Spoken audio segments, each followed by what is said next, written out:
নির্বাচনের আগের দিন রাজনৈতিকভাবে মোকাবেলা করতে ব্যর্থ হয়ে আমাদেরকে সাইবার অ্যাটাক করে আমাদের আইডিগুলোকে ডিসেবল করে দেওয়া হচ্ছে।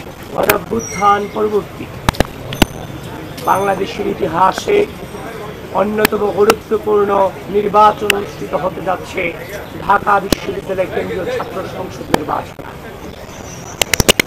প্রিয় সাংবাদিক বন্ধুগণ, আমি এর আগেও কয়েকবার আপনাদেরকে সতর্ক করেছি।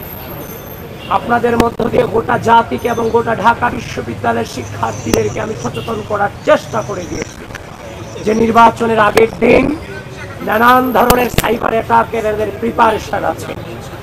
আমি যে সংখ্যাগুলো করেছিলাম তারই প্রমাণ মিলল আজ সকাল 9টা সাড়ে 9টার দিকে।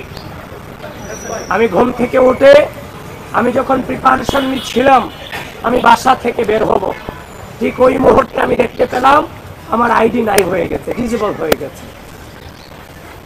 আমি বিভিন্ন প্রমাণাদির মধ্য দিয়ে ইনস্ট্যান্ট আপিল করে আমি প্রাথমিকভাবে আমি আমার আইডি নিয়ে আসছিলাম।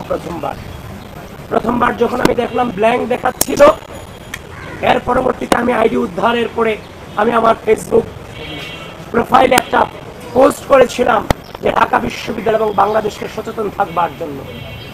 ঠিক এই পোস্টে 56 থেকে 57 মিনিট পর আবারও একইভাবে আমার আইডিকে ডিসেবল করে দেওয়া হয়।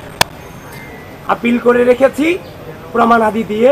আমি জানি না আমি আইডি আর নির্বাচনের আগে ফিরে পাবো কিনা। প্রিয় সাংবাদিক বন্ধুগণ, আমাদের আইডি দিয়ে আমরা আমাদের প্রচার কার্যক্রম চালিয়েছিলাম, প্রচুর পরিমাণে সেটা রিচও হচ্ছিল। আমরা আমাদের এই ক্ষুদ্র জীবনে ছোট থেকে আজ পর্যন্ত যে লেভেলে এসেছি সে পর্যন্ত কোনোদিন কাউকে পেছন দিয়ে আঘাত করার চেষ্টা করি। আমরা যোগ্যতার বিপরীতে যোগ্যতা দিয়ে লড়াই করার চেষ্টা করেছি। অপসংস্কৃতির বিরুদ্ধে সুস্থ সংস্কৃতি দিয়ে লড়াই করার চেষ্টা চালিয়ে গিয়েছি।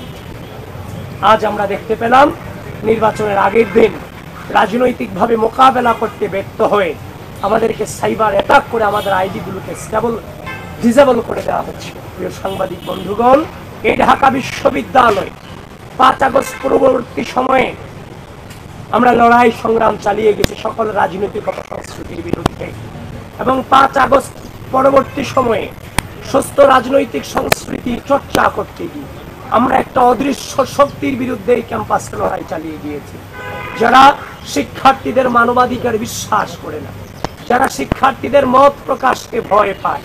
প্রিয় ঢাকা বিশ্ববিদ্যালয়ের শিক্ষার্থীবৃন্দ, আমাদের পথ চলা শুধুমাত্র কয়েক মাসের জন্য নয়। 2016 সাল থেকে আজ অবধি পর্যন্ত আমাদের একটা দীর্ঘ পর্যায়ের মধ্য দিয়ে পরিস্থিতি মোকাবেলা করার মধ্য দিয়ে আজকের এই জায়গাটুকুতে দাঁড়িয়েছি। জীবনে কোনোদিন অন্যায়ের সাথে আপোষ করিনি, শিক্ষার্থীদের স্বার্থের প্রশ্নে আপোষ করিনি, বাংলাদেশের স্বাধীনতা সার্বভৌমত্বের প্রশ্নে আপোষ করিনি। আজকের এই দিনে আমার এই একটা প্রেস ব্রিফিং করা কোনোভাবেই কাম্য ছিল না এবং একদম অনাকাঙ্ক্ষিত ছিল। আগামীকাল নির্বাচন, আমার নির্বাচনী প্রক্রিয়া নিয়ে আমাদের ব্যস্ত থাকার কথা ছিল।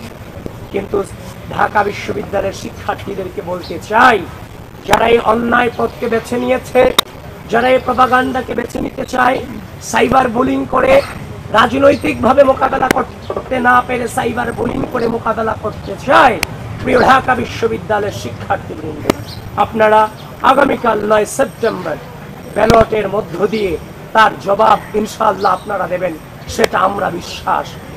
জীবনের প্রতিটি পড়তে খুব বাজে সিচুয়েশন অতিক্রম করেছি, কিন্তু বারবার একটা বাক্য উচ্চারণ করেছিলাম যে মিথ্যার শক্তিতে কেউ বিভ্রান্ত হয়েও না। আজ ওই মধুর ক্যান্টিন থেকে বলতে চাই, মিথ্যার শক্তিতে কেউ বিভ্রান্ত হবেন না, সত্যের জয় সুনিশ্চিত। এবং আবারও বলছি, প্রিয় ঢাকা বিশ্ববিদ্যালয়ের শিক্ষার্থীবৃন্দ, ঝড় থাকুক, বৃষ্টি থাকুক, যত প্রতিকূল আবহাওয়া কিংবা পরিস্থিতি থাকুক, আগামীকাল সকল অপপ্রচারকারীদের জবাব আপনাদের ব্যালটের মধ্য দিয়ে দিতে হবে। এবং হয়তোবা আমাদের আইডি দিয়ে আর কোনো প্রচারণা কিংবা আহ্বান আমরা জানাতে পারবো না। প্রিয় সাংবাদিক ভাইয়েরা, আপনাদের মধ্য দিয়ে গোটা জাতিকে এবং ঢাকা বিশ্ববিদ্যালয়ের শিক্ষার্থীদেরকে আহ্বান করতে চাই, আগামীকাল আমাদের প্রত্যেককে নেতৃত্ব দিতে হবে। নেতৃত্ব মানে দায়িত্ব পালন।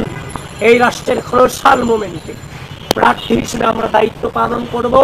সাধারণ শিক্ষার্থী হিসেবে আপনার ভোটাধিকার যথাযথভাবে প্রয়োগের মধ্য দিয়ে আপনারাও দায়িত্ব পালন করবেন, এটুকুই আপনাদের কাছে আকুল নিবেদন।